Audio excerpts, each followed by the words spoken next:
Hello అండి, నమస్తే. అందరు బాగున్నారా? కథా కమనీయం ఛానల్కి స్వాగతం. నేను మీ శైలజ. మనం కోడూరు కౌసల్యాదేవి గారు రచించిన భాగ్యచక్రం నవల చదువుకుంటున్నాం కదా. 8వ భాగంలో ఏం జరిగిందో చూద్దాం. విందు ముగిసింది. శ్రీ నగేష్, శ్రీకాంత్, బీడీఓలు ముగ్గురు మాత్రమే అతిథులు. శ్రీపతి కూడా చాలా ఉల్లాసంగా సంతోషంగా ప్రవర్తించాడు. అతడిని ఆ సమయంలో చూసిన వారెవ్వరూ మతి చాంచల్యం గలవాడని ఎంతమాత్రం అనుకోరు. జయశ్రీ సంగతి చెప్పనే అవసరం లేదు. అంతా మరిచిపోయి చాలా హుషారుగా తిరిగింది. కబుర్లు చెప్తూ చకచకా పనులు చేస్తూ. ఎవ్వరూ వినకుండా ప్రత్యేకంగా అడిగాడు శ్రీ నగేష్ శ్రీకాంత్ను. శ్రీపతి గారి స్థితి ఏమైనా కాస్త మెరుగైనట్లు కానీ మారినట్లు కానీ మీరు గుర్తించారా? తేలిగ్గా తీసి పారేశాడు శ్రీకాంత్. ఇక ఆ ముసలాయనకు బాగేమిటి? ఆయనకి ఏం చేసినా వ్యర్థమేనని నా ఉద్దేశం. నగేష్కు ఆ మాటలు కోపం కలిగించినా పైకి వ్యక్తం కానివ్వలేదు. ఉన్నట్టుండి శ్రీపతి అన్నాడు, చూడమ్మాయి, ఈ పల్లెలో ఉండి మనమే ఇంతలా ఉంటే ఇక సిటీస్లో ఉన్నవాళ్ళు ఎలా ఉంటారంటావు? నిత్యం పార్టీలు, వినోదాలు. అసలు మనం గుర్తుండే అవకాశాలే ఉండవు, అవునా? అందరూ సంభాషణ ఆపేసి హఠాత్తుగా మారిపోతున్న అతని ధోరణి వింతగా తిలకించసాగారు. చూడమ్మా, ఢిల్లీలో ఎంత హడావుడి, ఎంత గొడవ. అమ్మా, ఏమంటావు? అందుకేగా మనం గుర్తు లేకుండా ఓ ఉత్తరం ముక్కైనా రాయకుండా అలా ఉంటున్నారు అబ్బాయిలు. ఏమంటావు? ఆ మాటలు వింటూనే శ్రీకాంత్, ఆఫీసరు ముఖముఖాలు చూసుకుని హేళనాపూర్వకంగా ముసిముసి నవ్వులు నవ్వుకోవడం గమనించిన నగేష్ మనసు కలుక్కుమన్నది. అతని చూపులు అప్రయత్నంగానే జయశ్రీపైకి మళ్ళాయి. ఆమెకు వారి మాటల తీరు ఏమీ కలత కలిగించినట్లు కనిపించలేదు. కానీ తన ఆనందాన్నంతా ఎవరో లాగేసుకుంటున్నట్లుగా అసంతృప్తి వదనాన్ని ఆక్రమించుకోవడం స్పష్టమైంది. చంద్రం ఎక్కడా? అన్నాడు నగేష్ అధికారంగా. సిద్ధంగా వచ్చి నిల్చున్నాడు చంద్రం. శ్రీపతి వంక చూపి సైగ చేశాడు నగేష్. సమయస్ఫూర్తి గల నర్సు చంద్రం. వెంటనే తన బాధ్యతను గుర్తించాడు. చదరంగం ఆడుకోవడానికి అన్నీ సిద్ధం చేశాను, రండి. ఈ గొడవలో మనం కూర్చోలేం, వీరంతా హడావిడి రాయిళ్ళు అన్నాడు శ్రీపతికి కర్ర అందిస్తూ. ఓ పద పద, మరి నేను వెళ్తున్నాను అంటూ అతిథుల దగ్గర సరిగ్గా సెలవు తీసుకోకుండానే మేడ మీదకు వెళ్ళిపోయాడు చదరంగంపై మక్కువతో శ్రీపతి. అమ్మయ్య, గుండెలపై చెయ్యి పెట్టుకుని తేలిగ్గా ఊపిరి వదిలింది జయశ్రీ. నీ పుణ్యమా అని ఈ 4 రోజుల నుంచి కాస్త నిశ్చింతగా ఉండగలుగుతున్నాను బావా అని నగేష్ను ఉద్దేశించి చెప్తూ పేక తీసుకుని కలపసాగింది. అది కాదు, క్యారమ్స్ ఆడదాం అన్నాడు బ్లాక్ ఆఫీసర్. ప్యాకే బాగుంటుంది, శ్రీకాంత్ అభిప్రాయం చెప్పాడు. ప్యాకే ఆడదాం. 2 సెట్లు కలిపి స్వీకెండ్స్ ఆడితే సరదాగా ఉంటుంది. జయశ్రీ మాటలివి. ఏం బావా, నువ్వేమంటావు?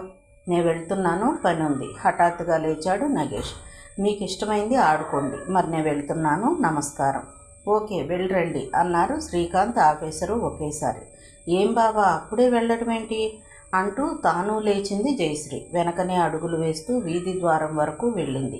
నగేష్ సమాధానం చెప్పలేదు. ఏం బావా, నీకేదో కోపం వచ్చినట్లుంది మళ్ళీ అడిగింది. నడక ఆపి వెనుతిరిగాడు నగేష్. విందుకు వచ్చిన వాళ్ళం విందు పూర్తి కాగానే వెళ్ళడం మా ధర్మం, వెళ్ళనివ్వడం నీకు క్షేమకరం. అప్రతిపురాలై చూడసాగింది జయశ్రీ. చూడు జయ, నేను నీ హితం కోరేవాడిని గనక చెప్తున్నాను. మనుషులంతా చెడ్డవాళ్ళని నేను అనను. మనకు ఆ మీమాంస అనవసరం కూడా. మనకు కావలసింది మన హద్దులేమిటో ఆలోచించుకోవలసిన అవసరం. అంటే కొంచెం అభిమానంగానే ప్రశ్నించింది జయశ్రీ.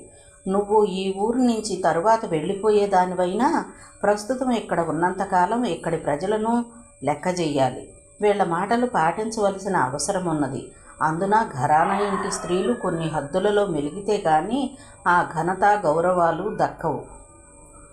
క్రోధాభిమానాలు ముపిరుగుని అరుణిమ దాల్చిన వదనంతో మాటలు ఆపి నిశ్చేష్టయ్యి నిలబడ్డ జయశ్రీని ఒక్క క్షణం పరిశీలనగా చూశాడు నగేష్.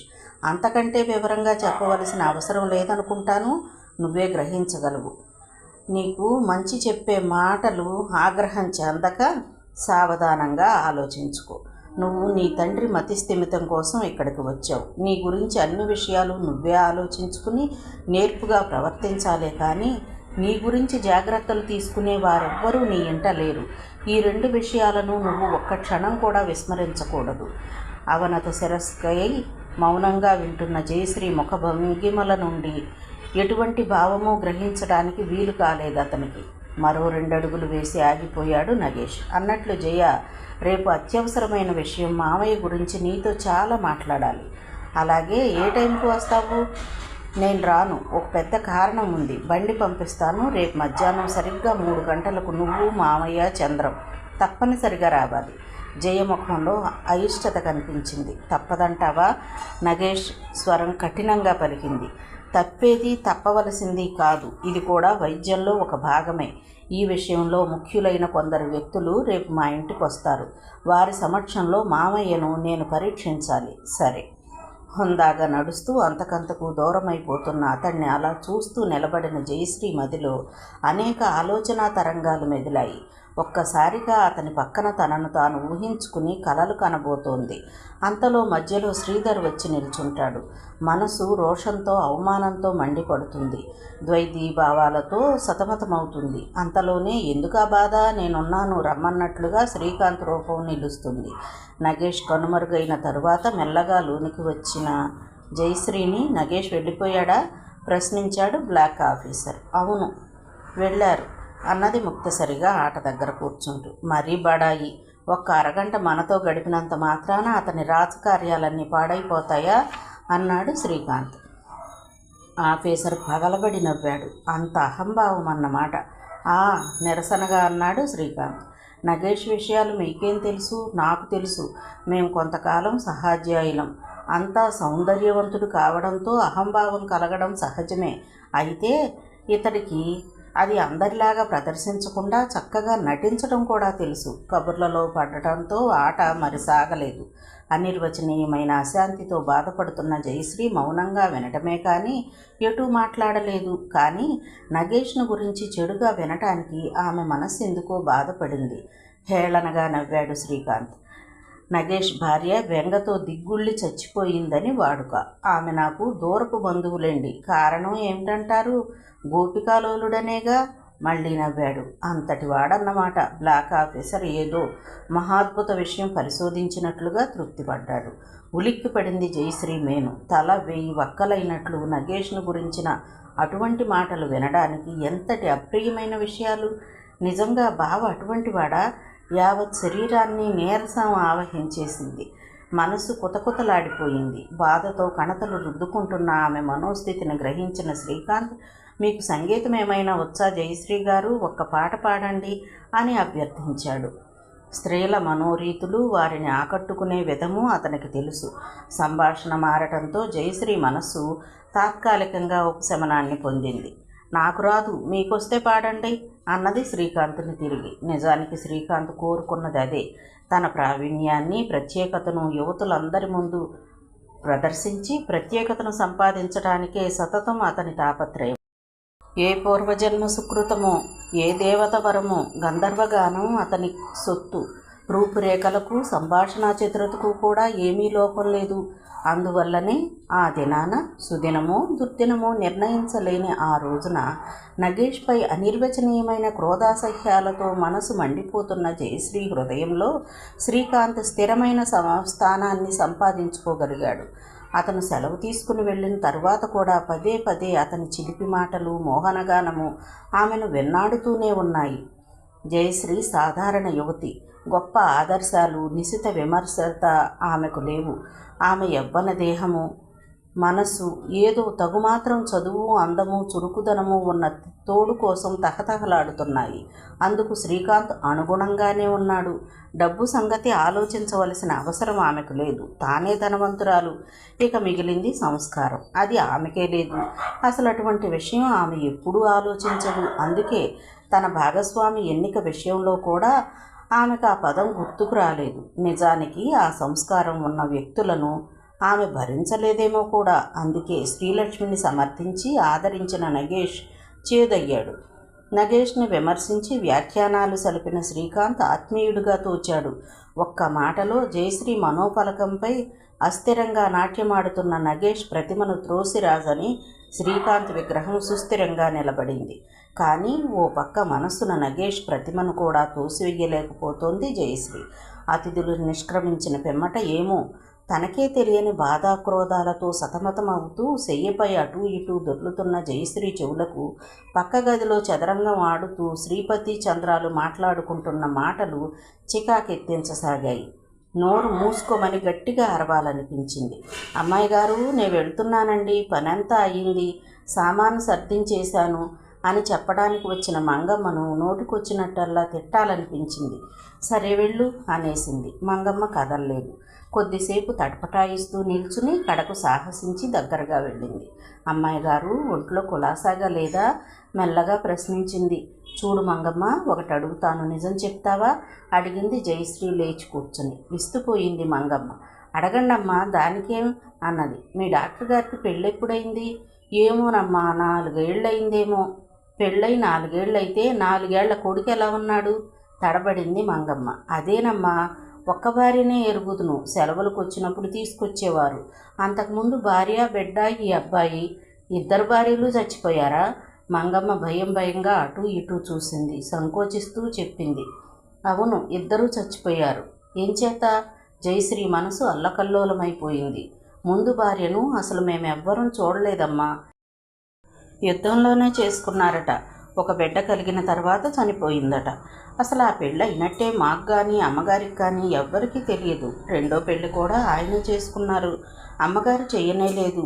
పోనీ బాగానే ఉందనుకున్నాం. కొన్నాళ్ళు బాగానే ఉన్నారు. మరి ఆయమ్మ ఎందుకో బెంగ పెట్టుకుంది. ఆయమ్మకు అన్యాయం చేశాడని నేను నమ్మను. డాక్టర్ బాబు దేవుడేనమ్మా.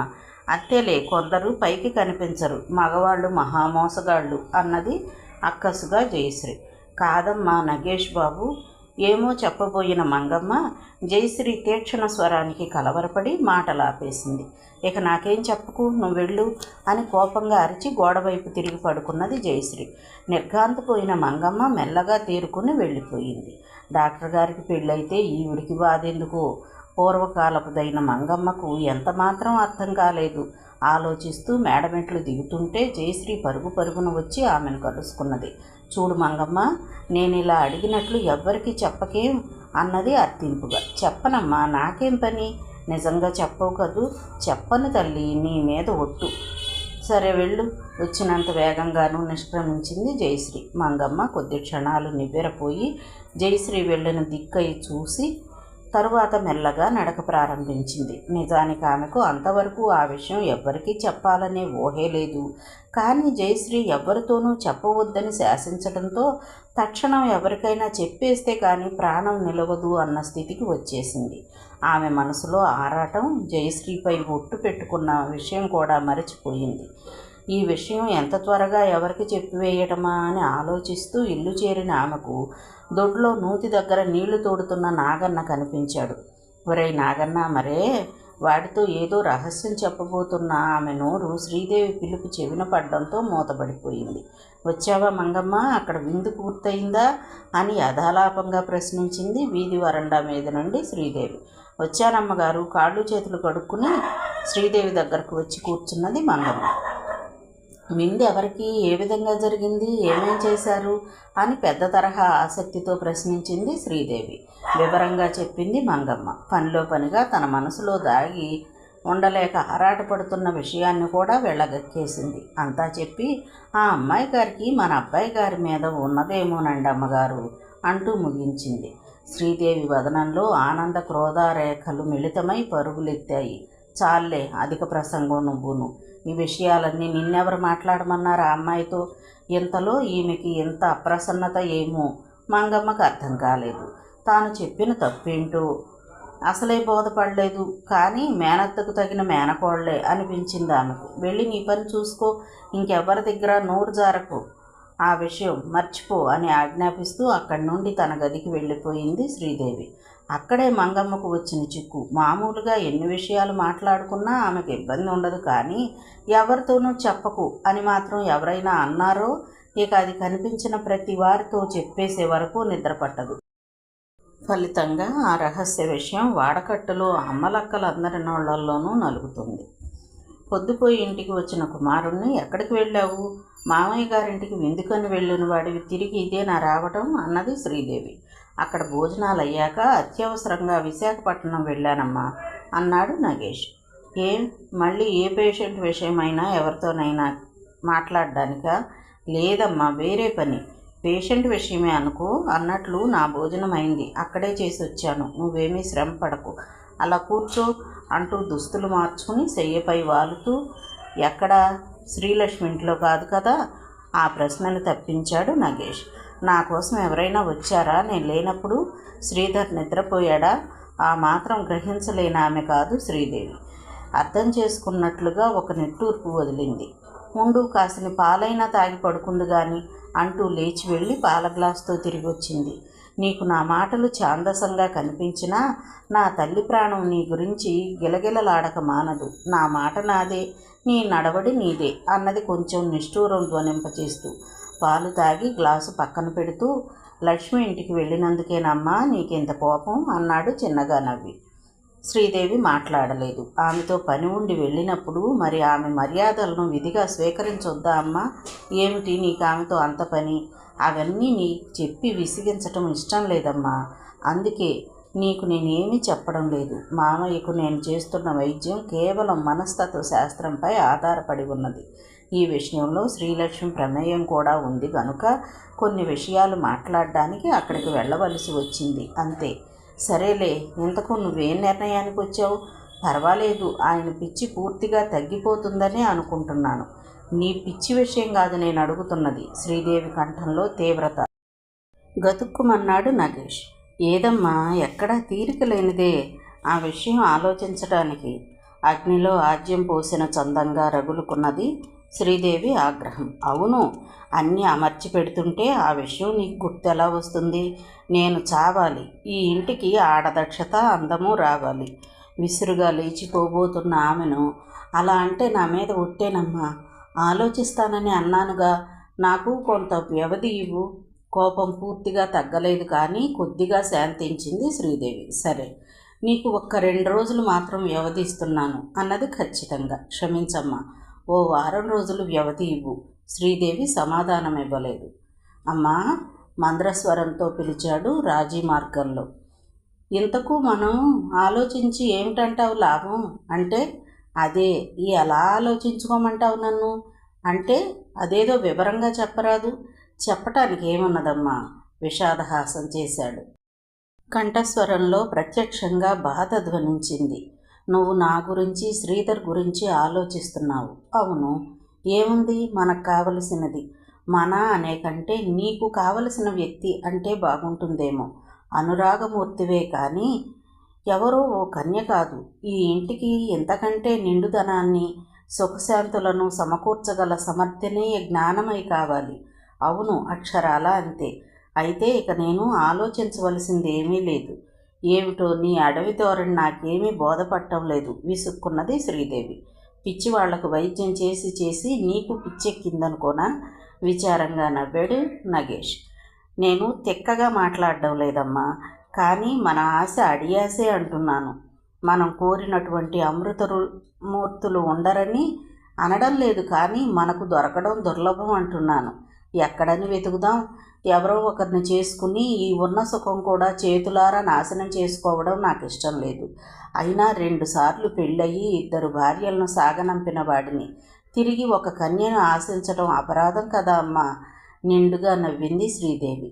నువ్వు అలా మనసు విప్పి ఒక్కనాడైనా మాట్లాడావా? ఇలా మర్మం విడిచి మాట్లాడితే ఇక నాకు కావలసిందేమున్నది? జయశ్రీని నేర్పుగా అడిగి అంగీకరింపచేస్తాను. నీకు అటువంటి ఆలోచనలు తగవమ్మా. పాపం కర్మకాలి ఆ అమ్మాయి ఏదో వైద్యానికి వస్తే ఎలా మాట్లాడతావేంటమ్మా? నీకు అటువంటి ఆలోచనలు వద్దు. నేనేమీ అసంబద్ధంగా మాట్లాడడం లేదు. ఇవాళ మధ్యాహ్నం జరిగిన విషయం విను. జై కూడా ఇందుకు సుముఖంగా ఉన్నదో లేదో నీకే తెలుస్తుంది. మంగమ్మ చెప్పింది నాకు ఈ విషయమంతా విన్న నగేష్ ఏమాత్రం చెలించలేదు. ఆ అమ్మాయి ప్రవర్తనలోనే తెలుస్తున్నది కదా ఆమెకేమాత్రం అభిమానం ఉన్నదో అన్నాడు మంద్ర గంభీర స్వరంతో. పర్వాలేదు, చిన్నతనం మూలాన విన్న వెంటనే తట్టుకోలేక లోపలి భావాలను వ్యక్తం చేసింది, అంతే. నా మాట తీసివేయదనే గట్టి నమ్మకం ఉన్నది. అయినా ఆలోచించి చూస్తే ఇక ఆమెకు మనంగాక ఎవరున్నారు? ఉన్న అవకాశాన్ని కాలదన్నుకునేంత తెలివి తక్కువదంటావా? ఆలోచనలతో ఉన్న నగేష్ మాట్లాడలేదు. తానే అంది శ్రీదేవి.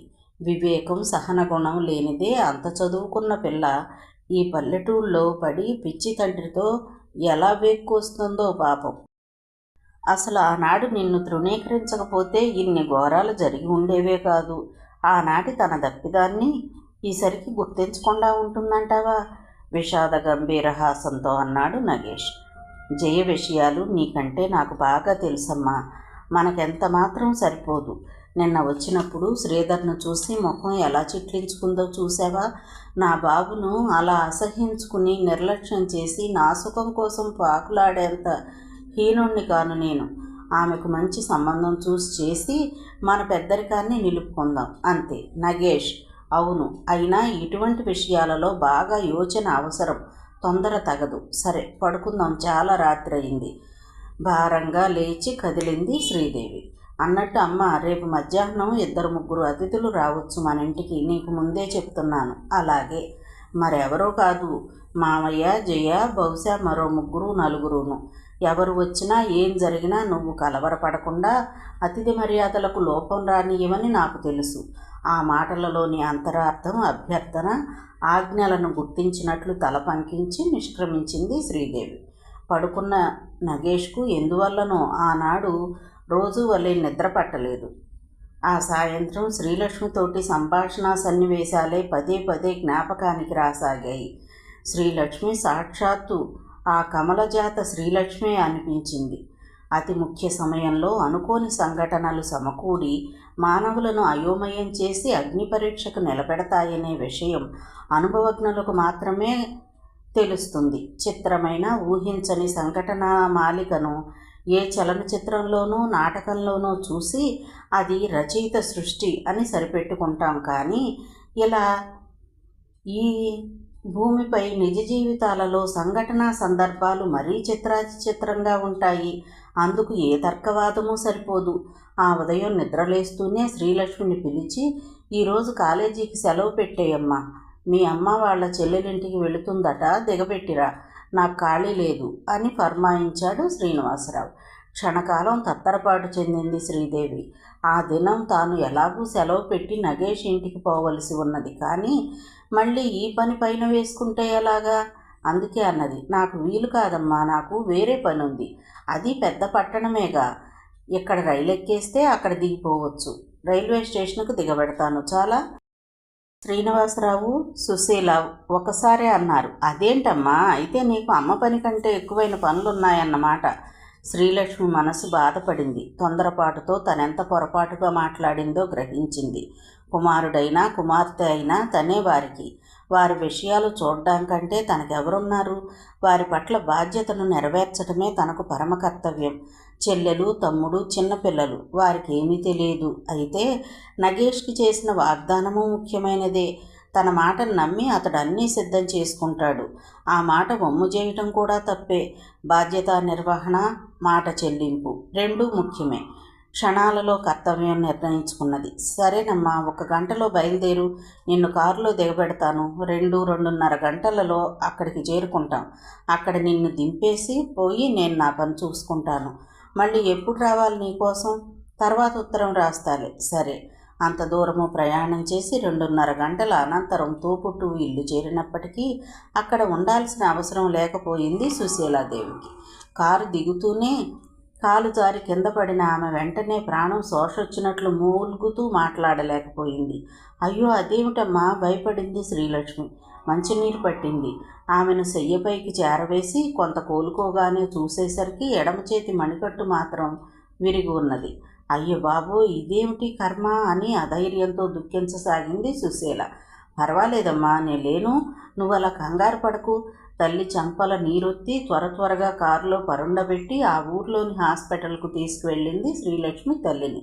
ట్రాఫిక్ రూల్స్ కూడా లెక్క చేయకుండా కారును పోనిస్తూ ఒక్క త్రుటిలో ఆసుపత్రికి చేరిన శ్రీలక్ష్మి ప్రయాస అంతా వ్యర్థమే అయింది. ఇప్పుడు కాదు, 3 గంటలకు కానీ గేటు తీయబడదు అన్నాడు గేట్మెన్ ఖరారుగా. అలా అంటే ఎలా? చెయ్యి విరిగిపోయింది, చాలా బాధగా ఉంది అన్నదాయ్ శ్రీలక్ష్మి. రూలేనండి, ప్రాణం పోయినా మారదు. 3 గంటలకే గేటు తీసేది. మేము విజిటర్స్ కాదు, పేషెంట్లం కాదు, ఎవరైనా సరే. చేసేది లేక అంతవరకు వేచి ఉన్నది కారులోనే.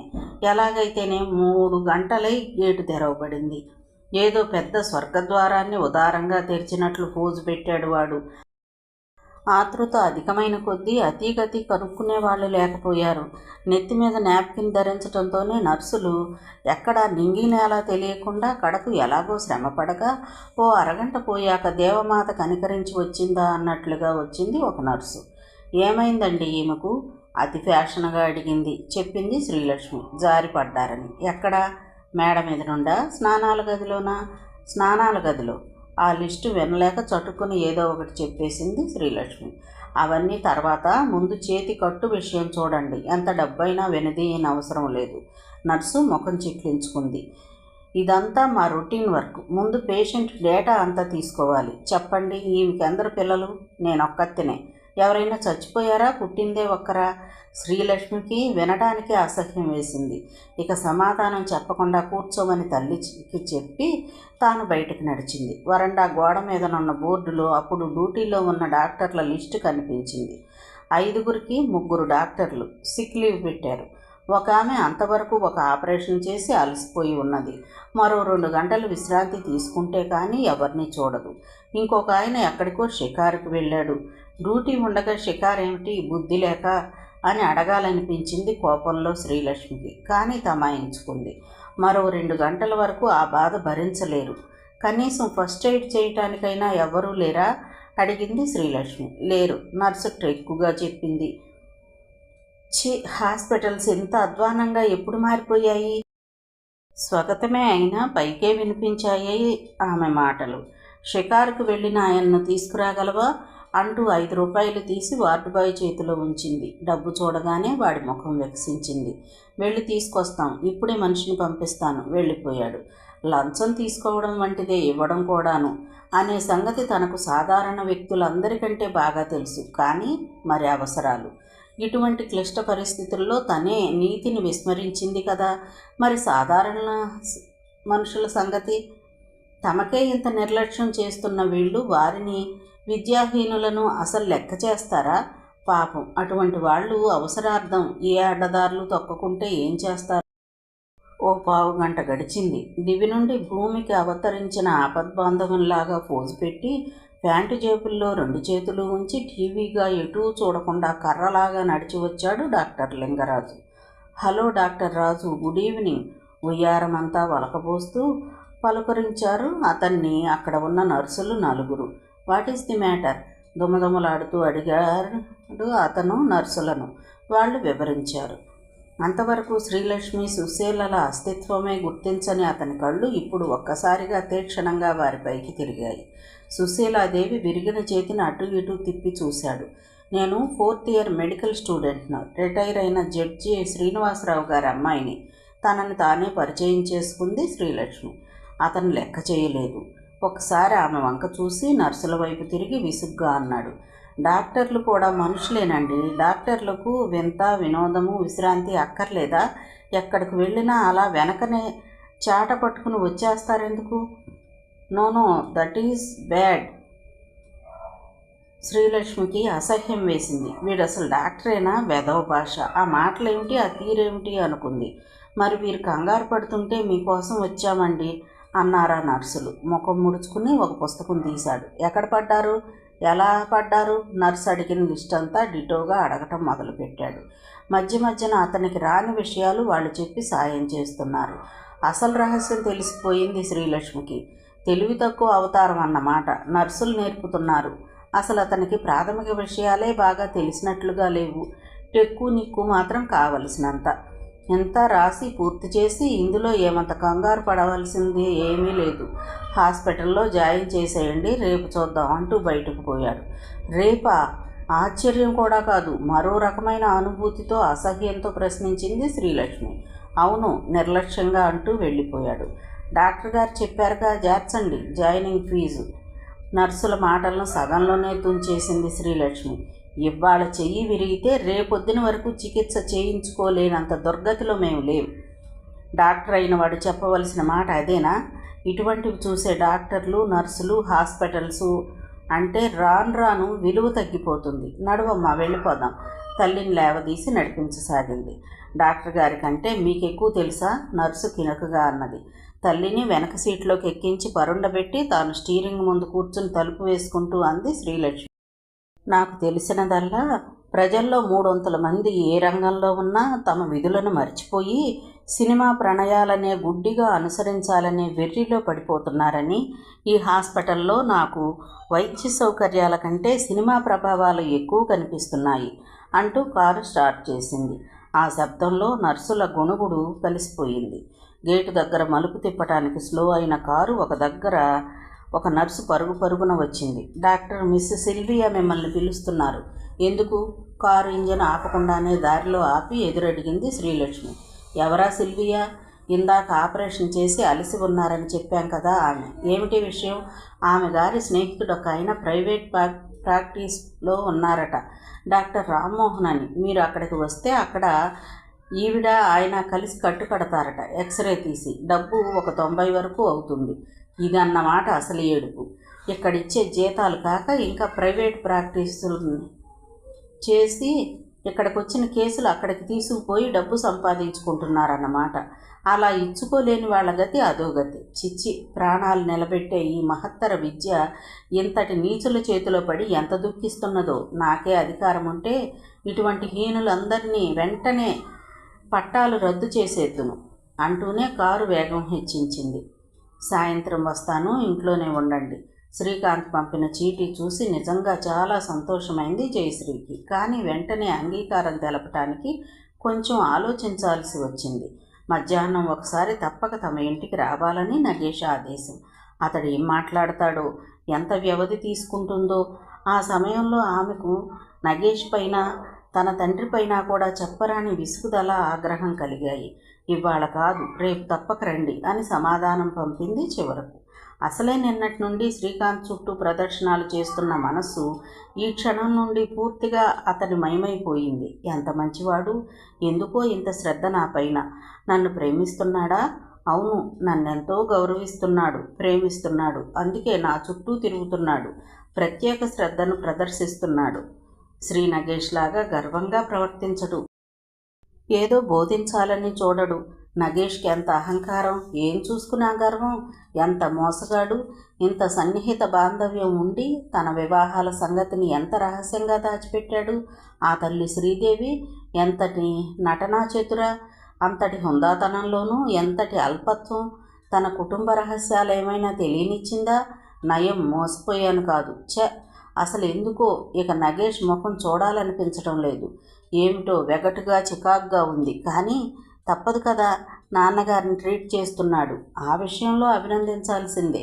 శ్రీకాంత్ను వివాహం చేసుకుంటే తిరిగి పట్నం పోవచ్చు, చదువును పునరుద్ధరించుకోవచ్చు. నాన్నగారికి వైద్యం కూడా బహుశా అతడే చేయగలడు. లేదా అదృష్టం కొద్దీ ఈలోపునే ఆయనకు మనసు స్థిమితం చేకూరవచ్చు. ఆలోచనల్లో ఉండగానే వీధిలో నగేష్ ఇంటి నుండి బండి వచ్చి ఆగింది. జయశ్రీ మేడ మీదకు పరిగెత్తింది. నాన్న, మనం ఒకసారి అలా డాక్టర్ గారింటికి వెళదాం రండి అంది. ఎందుకు? తోచకపోతే నువ్వు వెళ్ళి రామ్మా, నేను రాను అన్నాడు చంద్రంతో ఇష్టాగోష్ఠి సలుపుతున్న శ్రీపతి.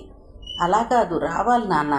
ప్రత్యేకంగా ఏదో పని ఉన్నది, అవసరం, రమ్మని నగేష్ కబురు పంపారు. బండి కూడా వచ్చింది. ఎందుకై ఉంటుందబ్బా ఆలోచించసాగాడు శ్రీపతి. పోనీ చంద్రం కూడా మనతో వస్తాడులేండి అన్నది జయశ్రీ. చిత్తం అన్నాడు చంద్రం. సరే వెళదాం ఉత్సాహంగా అంగీకారం తెలిపాడు శ్రీపతి. బహుశా అబ్బాయి దగ్గర నుండి ఏమైనా వార్త తెలిసి ఉంటుందేమో, అందుకైనా రమ్మనుండొచ్చు. నడవండి, త్వరగా వెళదాం. ఉస్సురంటూ కుర్చీలో కూలబడిపోయింది జయశ్రీ. ఈయనకి ఈ ధోరణి వచ్చేసిందా భగవంతుడా అనుకుంది నీరస స్వరంతో స్వాగతంలాగా. లే అమ్మాయి లే, ఆలస్యం చేయకు అన్నాడు శ్రీపతి పాదరక్షలు ధరిస్తూ. పర్వాలేదు లేవండి, నేను వెంటొస్తున్నాగా చంద్రం అభయమిచ్చాడు జయశ్రీకి. శ్రీపతి వినకుండా సరే కానున్నదేదో కాక తప్పదు అనుకుంటూ లేచింది జయశ్రీ. రండి రండి, శ్రీపతి జయశ్రీలకు స్వాగతం పలికాడు నగేష్. ఏమండి, ఏమిటి అవసరంగా కబురంపారట కూర్చున్నాక అడిగాడు శ్రీపతి. పెద్ద అవసరమేమీ లేదులేండి, చిన్న కారణమే, కూర్చోండి. ఏ అబ్బాయి దగ్గర నుండి ఏమైనా కబురు వచ్చిందా? వచ్చిందిలేండి, కూర్చోండి చెప్తాను.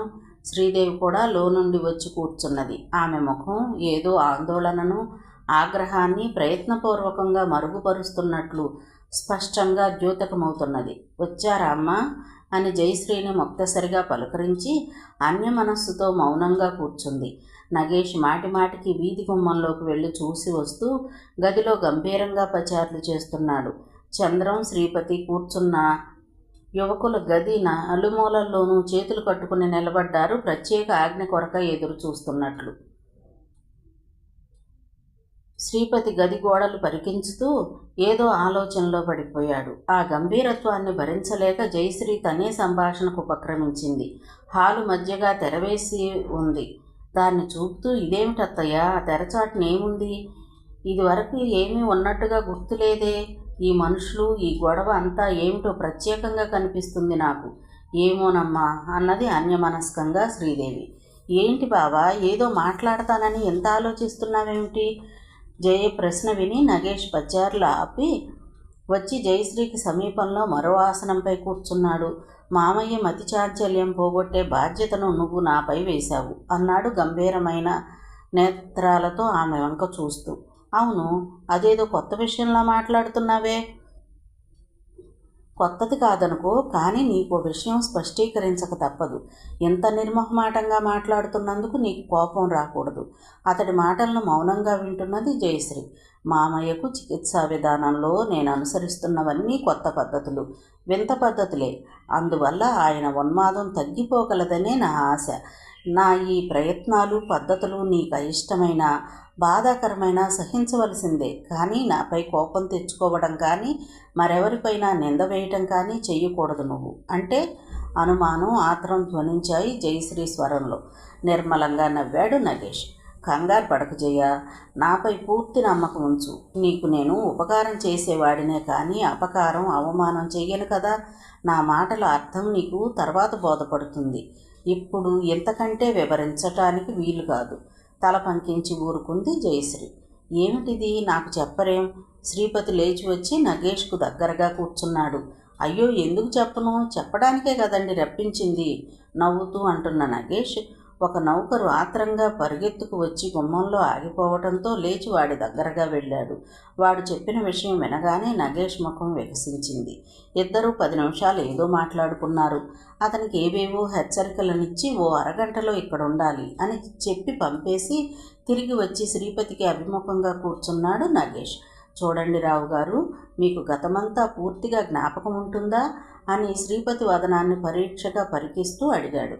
ఏం గుర్తులేక నాకేమన్నా మతిమరుపు రోగం అనుకున్నావా, మతి భ్రమించిందనుకున్నావా? ఆ తీవ్ర ప్రశ్నకు నగేష్ కంటే జయశ్రీ, శ్రీదేవులు అమితంగా కలవరపడ్డారు. అదేమీ గమనించనట్టే ముందుకు సాగిపోయాడు నగేష్.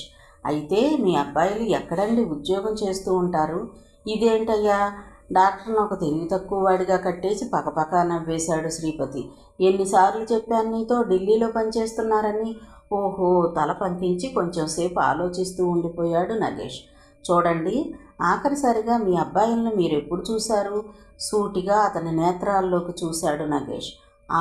ఆ ప్రశ్న వింటూనే శ్రీపతి ముఖ కవళికలు చిత్ర విచిత్రంగా, వర్ణనాతీతంగా వెంటనే మారిపోసాగాయి. బావా, కంగారుగా లేచి నిల్చుంది జయశ్రీ.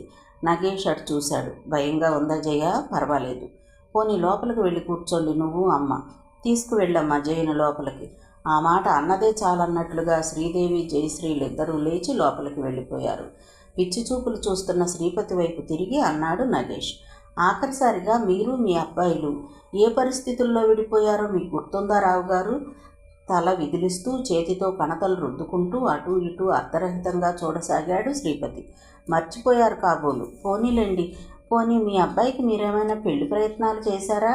నగేష్ మాట పూర్తి అవుతుండగానే అలా హఠాత్తుగా పెళ్లి బాజా భజంత్రీలు మోగసాగాయి. హఠాత్తుగా హాలు మధ్యగా ఉన్న తెర లేచింది. అక్కడ వివాహ వేదిక చుట్టూ బ్రాహ్మలు కూర్చుని మంత్రాలు వల్ల వేస్తున్నారు. హోమం ప్రజ్వరిల్లుతున్నది. అంతలో మెరుపులాగా వచ్చి నిల్చుంది పెళ్లి కుమార్తె వివాహ వేదిక వద్ద. ఇంతనూ తిలకిస్తున్న శ్రీపతి మస్తిష్కం ముందుగా అయోమయమైపోయింది. కనులు విపరీతంగా చెల్లించాయి. వేగంగా కొట్టుకుంటున్న గుండెను సవరించుకున్నాడు. వ్రయ్యలైపోతున్నట్లు తలను 2 చేతులతోనూ గట్టిగా పట్టుకున్నాడు. చూస్తూ ఉండగానే అతని చూపులలో చపలత్వం మాయమైపోయి తీక్షణత నిండుకున్నది. పసుపు పచ్చని పట్టుచీర, మందార రంగు జరీ అంచు, అదే రంగు చోళి, తలనిండుగా చామంతులు, తగినన్ని నగలతో నిండు అలంకరణతో సాక్షాత్తు లక్ష్మీదేవిలా కదలాడుతున్న శ్రీలక్ష్మిని చూస్తూనే శ్రీపతి నేత్రాలలో నెత్తురు జీరలు పేరుకున్నాయి. శోలాల వంటి చూపులు ఆమెను తినేసేటట్లున్నాయి. పిడికిళ్ళు బిగిసిపోతున్నాయి. మనిషి నిలువెల్లా గజగజలాడిపోతూ ఉండగా అతనికి తెలియకుండానే ఒక్కొక్క మాట బాధగా, బరువుగా, వాడిగా వెలువడసాగింది. అవును, ఇదే పిశాచి. ఆనాడు ఇవే దుస్తులు, ఇదే పిల్ల, పెళ్ళి, మంత్రాలు, కట్నం. జ్ఞాపకం వచ్చింది. బోరును ఏడ్చేశాడు శ్రీపతి. నా కుమారుణ్ణి తిరస్కరించి తరిమేసి తినివేసిన రాక్షసి. వధువు అనుకుని భ్రమించాను. యమదూత అని తెలుసుకోలేకపోయాను. దీన్ని ఇంటి నుంచి వివాహము తెగతెంపులై తిరిగి వస్తూనే నా కారు బోల్తా పడింది. నా కుమారులు, భార్య మాయమైపోయారు. చచ్చిపోయారు. అయ్యయ్యో, చచ్చిపోయారు. మంగళ వాయిద్యాలు, మంత్రాలు ఆగిపోయిన నిశ్శబ్దంలో అంతకంతకు శ్రీపతి స్వరం తారాస్థాయిని అందుకుంటుంది. శ్రీలక్ష్మి తనువెల్లా తుఫాను గాలిలో చిగురుటాకులా వణికిపోసాగింది. నగేష్ వదనంలో సంతోష విచారాలు సమ్మిళితమై కనిపిస్తున్నాయి. శ్రీపతి కంఠం నుండి పిడుగుల వాన వర్షించసాగింది. నేత్రాలు విస్ఫులింగాలను కురిపిస్తున్నాయి. నా బిడ్డలను మింగి నన్ను సర్వనాశనం చేసిన పాతకి నిన్ను చంపి నా కక్ష తీర్చుకుంటాను. పైశాచిక ప్రవృత్తి విజృంభించిన శ్రీపతి కర్కోటక దృక్కులతో రక్కసుని మాదిరిగా హస్తాలను ముందుకు చాచి దూకబోతున్నాడు. వెంటనే నగేష్ కంఠం బిగ్గరగా హెచ్చరించింది. గది మారుమోగేటట్లు, జాగ్రత్త. వెనువెంటనే మూలమూల సిద్ధంగా నిలబడి ఉన్న నర్సు, నౌకర్లు మొదలైన వారంతా శ్రీపతిని చుట్టుముట్టి బలంగా పట్టి ఎటూ కదలనీయకుండా నిలబెట్టారు. రావుగారు, అలా మాట్లాడడం మంచిది కాదండి, కాస్త ఆలోచించండి అని శ్రీపతికి నచ్చజెప్పబోతున్న చంద్రాన్ని వారించాడు నగేష్. ఆ ఆవేశాన్నంతను అలా బయటకు వచ్చేయని, అడ్డు తగలకు. ఇక ఎవ్వరూ అతని వాగ్ధోరణికి అడ్డు తగలలేదు. కొంత తడవు తిడుతూ, మరికొంత తడవు తనను తాను దించుకుంటూ మధ్య ఏడుస్తూ సాగిపోయింది శ్రీపతి ప్రేలాపన. ఇక నగేష్ అతని ధోరణి పట్టించుకోలేదు. శిరస్సుపై నుండి పెద్ద భారం దిగిపోయినట్లుగా నిట్టూరుస్తూ పక్కకి తిరిగాడు. గుమ్మంలో నిలబడి అంతా చూస్తున్న శ్రీదేవి, జయశ్రీలు కనిపించారతనికి. శ్రీదేవి వదనంలో ఆందోళన, ఆశ్చర్యాలు. జయశ్రీ నేత్రాలు నిప్పులు చెలరేగుతున్నాయి. అది గమనించనట్లుగానే, ఏమీ పర్వాలేదు, ఒక పావుగంట అయిపోయాక ఆయన స్థిమితపడతారు, అప్పుడు ఇంటికి వెళ్ళిపోవచ్చు, లోపల కూర్చో జయ అంటూ ఆయనను అలాగే పట్టుకోండి, వదలొద్దు అని మనుషులకు మరోమారు హెచ్చరించి శ్రీలక్ష్మి దిక్కుగా నడిచాడు నగేష్. ఇంకా శ్రీలక్ష్మికి కంపం తగ్గలేదు. కాంచన కాంతులీనే వదనం రుధిరార్ణిమ వర్ణం దాల్చింది. నేత్రాల నుండి హిమనదాలై ప్రవహిస్తున్నాయి. కదలక మెదలక విగ్రహంలా నిలచిన ఆమెను సమీపించి పలుకరించాడు నగేష్. శ్రీలక్ష్మి. జవాబు లేదు. లక్ష్మిగారు స్నేహవాత్సల్యంతో ఆమె కనులొత్తుతూ అనునయంగా లోపలికి తీసుకువెళ్ళాడు. విస్ఫులింగాలు వర్షించుతున్న నేత్రాలతో వచ్చి తమ మధ్య నిలుచున్న జయశ్రీని చూచి లిప్తపాటు కాలం విస్మయమందినా వెంటనే సర్దుకుని తీవ్రంగా చూశాడు నగేష్. జయ, నువ్వెళ్ళి మామయ్య దగ్గరుండు అన్నాడు. జయ ఆ మాట వినిపించుకోక శ్రీలక్ష్మి వంక తిరిగి ఏమితో అనబోతున్నదల్లా నగేష్ గర్జన విని ఉలుకుపాటుతో ఆగిపోయింది. నువ్వు మామయ్య గదిలోకి వెళ్ళు. ఆ ఆజ్ఞను ధిక్కరించడం 1000 మంది జయశ్రీలకు కూడా అసాధ్యం. శ్రీదేవికి అంత అభిమానం ఎక్కడి నుండి వచ్చిందో. శ్రీలక్ష్మిని దగ్గర కూర్చోబెట్టుకుని ఓదార్పు వాక్యాలు పలుకుతూ, మంగమ్మ కాఫీ తీసుకురా అన్నది. వద్దండి, ఇప్పుడేమీ వద్దు. శ్రీలక్ష్మి కంఠం నీరసంగా పలికినా ఆ మాటలలో స్థిరత్వం గోచరిస్తున్నది. ఆయన పరిస్థితి ఇక మెరుగవుతుందా, పిచ్చి తగ్గినట్లేనా అని అడిగింది డాక్టర్ వైపు తిరిగి. నగేష్ తల పంకించాడు. మరో 2 రోజులకు కానీ స్థిరంగా ఏ విషయం చెప్పలేం, కానీ తగ్గగలదనే నా ఆశ. ఇప్పుడు గుర్తించిన విషయాన్ని ఆయన మనస్వభావాలు స్వీకరించి తట్టుకోగల తీరుపైన, గుండె గట్టితనంపైన ఆధారపడి ఉంటాయి.